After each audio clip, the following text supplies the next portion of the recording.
Assalamualaikum warahmatullahi wabarakatuh, and a very good morning to my lecturer and classmates. My name is Muhammad BUKHARY bin Muhammad HANAFIAH, and today I will be presenting my infographic poster which focuses on the microeconomic analysis of Samsung, specifically how demand and supply factors influence Samsung's smartphone market.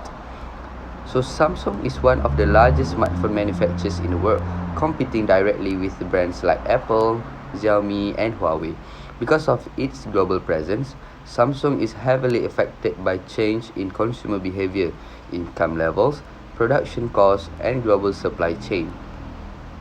So in this presentation, I will explain 3 demand factors, 3 supply factors, and show how the data displayed in my poster supports one of these macroeconomic factors.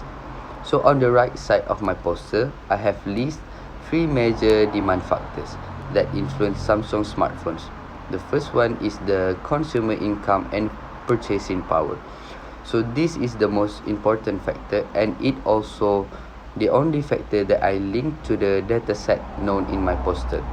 So Samsung offers a wide range of smartphones models, from high-end flagship devices like the Samsung Galaxy S and Z series to more affordable models like the A series.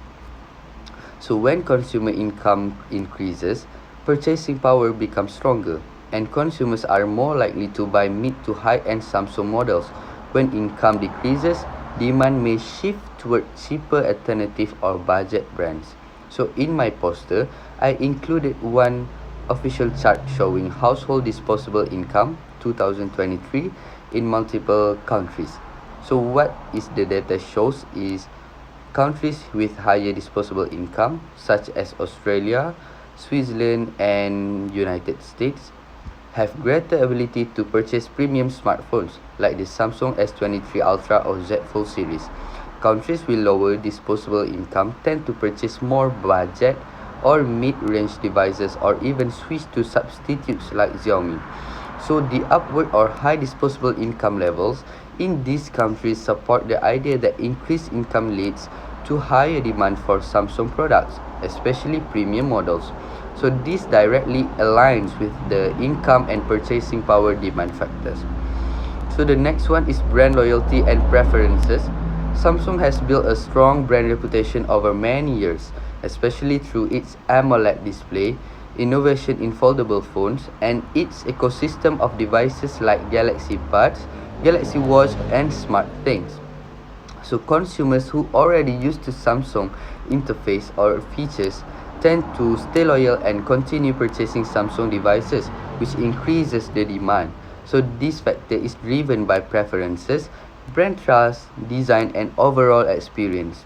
And the last demand factor is the piece of substitutes. So Samsung competes with several major smartphone brands. If a competitor like Apple increases its prices, or if Xiaomi faces supply issues, consumers may switch to Samsung instead. So for example, if Apple releases a new iPhone with a higher price tag, consumer may find Samsung's flagship devices more affordable and appealing, which increases Samsung's demand. This is known as the substitute effect in macroeconomics.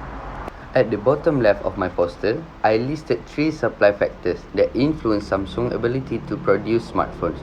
The first one is production cost.